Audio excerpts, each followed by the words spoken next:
अस्सलाम वालेकुम। मैं मापारा तबस्सुम। स्केलेटन ऑफ फ्रॉग में मैं यहाँ पर वर्टेब्रल कॉलम को कवर कर रही। आपके प्रैक्टिकल एग्ज़ाम में वर्टेब्रल कॉलम के बहुत सारे वर्टेब्राई आपको दिए जाएंगे। आपको उन्हें आइडेंटिफाई करने पड़ेंगे और साथ ही साथ उनके कमेंट्स भी लिखने पड़ेंगे, फिगर भी बनानी पड़ेगी। तो इसमें जान लीजिए कि सबसे पहले वर्टेब्रल कॉलम क्या है। वर्टेब्रल कॉलम जो पीछे का बैकबोन होता है, जिसको हिंदी में रीढ़ की हड्डी कही जाती है। तो फ्रॉग में वर्टेब्रल कॉलम जो है वो एक्चुअल में 10 वर्टेब्राई के बने होते हैं, जिनमें पहले 9 रिंग जैसे होते हैं और बाकी जो 10वां होता है जो कि लॉन्ग होता है, रॉड लाइक होता है, जिसको यूरो स्टाइल कहा जाता है। तो सबसे पहले जान लो कि कौन कौन से वर्टेब्रा है जो कि फ्रॉग के वर्टेब्रल कॉलम में पाए जाते हैं। इनमें पहला है एटलस वर्टेब्रा, दूसरा है टिपिकल वर्टेब्रा, तीसरा है सेकंड वर्टेब्रा, चौथा है फोर्थ वर्टेब्रा, पांचवा है एट्थ वर्टेब्रा और छठा है नाइन्थ वर्टेब्रा और सातवां है यूरो स्टाइल। इन्हीं से मिलके फ्रॉग के वर्टेब्रल कॉलम बने होते हैं। ओके, तो इसमें सबसे पहले मैं बताती हूँ आपको एटलस वर्टेब्रा के बारे में। एटलस वर्टेब्रा जो है वो पहला वर्टेब्रा है जिसको एटलस कहा जाता है। ये एक स्मॉल रिंग लाइक स्ट्रक्चर है जिसमें सेंट्रम और न्यूरल स्पाइंस बहुत ही कम होते हैं। अगर ट्रांसवर्स प्रोसेस की बात करूं और प्री जाइगैपोफाइसिस की बात की जाए तो यहाँ पर एब्सेंट होते हैं।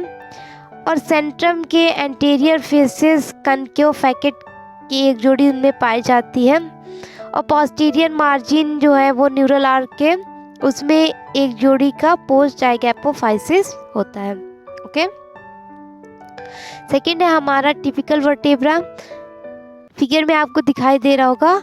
टिपिकल वर्टेब्रा की बात की जाए तो ये एक एक्चुअल में जो फ्रॉग होते हैं उनमें 2 से 7 वर्टेब्रा जो होते हैं वो टिपिकल स्ट्रक्चर में होते हैं। इनमें सेंट्रम प्रोसीलस होता है। प्रोसीलस का मतलब कि एक हिस्सा जो है वो कनकेव है और दूसरा हिस्सा कन्वेक्स है, यानी एंटीरियर फेस कनकेव है और पोस्टीरियर फेस कन्वेक्स है। ये रिंग लाइक होते हैं जिनमें लार्ज होल होता है जिसको न्यूरल कैनाल कहा जाता है, जो न्यूरल आर्चेस में बंद होते हैं। न्यूरल आर्क की बात की जाए तो ये एक स्मॉल ब्लंट और मिड डॉर्सल न्यूरल स्पाइंस बनाते हैं जो पीछे की तरफ जाता है। ट्रांसवर्स प्रोसेस लॉन्ग टैपरिंग होते हैं और ये आउटवर्डली डायरेक्टेड होते हैं। इसके अलावा ये देखा गया है कि न्यूरल आर्क और सेंट्रम से जंक्शन जो निकलते हैं वो ट्रांसवर्स प्रोसेस के जंक्शन होते हैं।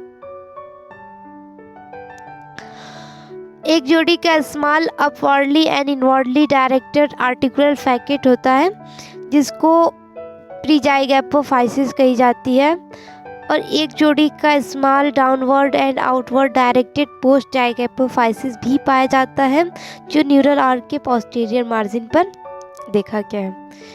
अब मैं बात करती हूँ सेकेंड वर्टेब्रा की। सेकेंड वर्टेब्रा की बात की जाए तो ये टिपिकल वर्टेब्रा के जैसे ही होते हैं, लेकिन ज़रा सा इनमें वेरिएशन होता है। जैसे कि इनमें न्यूरल स्पाइंस जो होंगे वो शॉर्ट एंड कोनिकल होंगे, ट्रांसवर्स प्रोसेस स्मॉल फ्लैट होंगे और डिस्टली ब्रॉड होंगे, चौड़े होंगे। फोर्थ वर्टेब्रा की बात की जाए तो फोर्थ वर्टेब्रा जो है वो टिपिकल वर्टेब्रा के जैसे ही होते हैं स्ट्रक्चर में, लेकिन इनमें फ़र्क ये है कि इनमें ट्रांसवर्स प्रोसेस जो होते हैं वो डिस्टली ब्रॉड होते हैं। अब मैं बात करती हूँ एट्थ वर्टेब्रा की।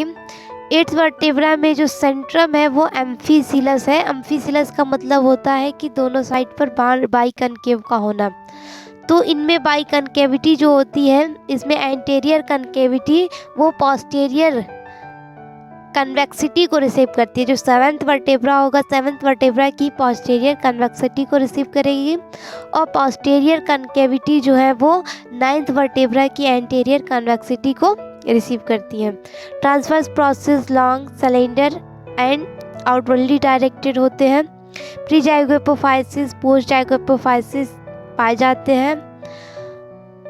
ओके, नाइन्थ वर्टेब्रा की बात की जाए तो इनमें 9th वर्टेब्रा को सैक्रल वर्टेब्रा भी कहा जाता है, जिनमें सेंट्रम बाई कन्वेक्स होता है, यानी कि दोनों साइड पर कन्वेक्स होता है।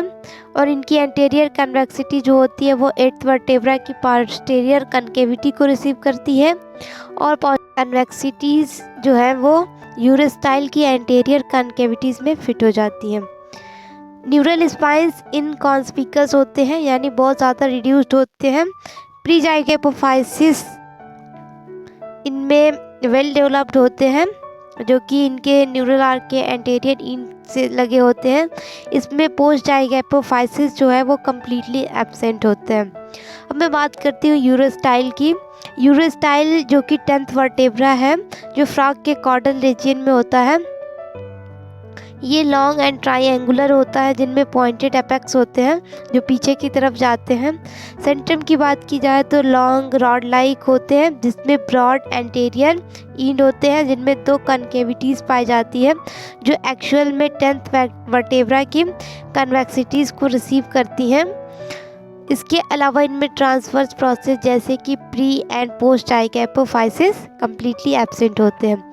तो ओवरऑल कहने का मतलब ये है हमारा कि वर्टिब्रल कॉलम में जो 10 तरह की वर्टिब्राई होती है, इनके बारे में आपको समझना पड़ेगा कि किसमें क्या होता है।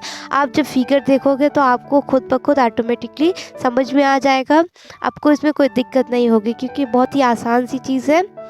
ओके, मेनली आपको Atlas vertebra, typical vertebra, second vertebra, 4th vertebra, 8th vertebra, 9th vertebra और यूरोस्टाइल के बारे में ही समझना है। आप इसे एक बार ध्यान से पढ़ लीजिए। आई होप कि आपको कोई दिक्कत ना हो। एग्ज़ाम में इससे बहुत सारे सवाल पूछे जाते हैं। इसके अलावा प्रैक्टिकल एग्ज़ाम में आपको बोन्स दिए जाते हैं, आपको बोन्स आइडेंटिफाई करने पड़ेंगे। आइडेंटिफाई करने के बाद आपको उनका स्ट्रक्चर बनाना पड़ेगा, और साथ ही साथ उनके बारे में उनका कमेंट्स लिखना पड़ेगा। तो हो सके तो अपने प्रैक्टिकल फाइल में वर्टिब्रल कॉलम, कुछ पूरे नहीं वर्टिब्रल कॉलम, कुछ वर्टिब्रल कॉलम जैसे कि एटलस है, एटलस के अलावा इसमें टिपिकल वर्टेब्रा है जो कि 2nd से 7th होता है, यूरोस्टाइल है, और 8th 9th वर्टेब्रा को कर लीजिएगा कवर। ओके।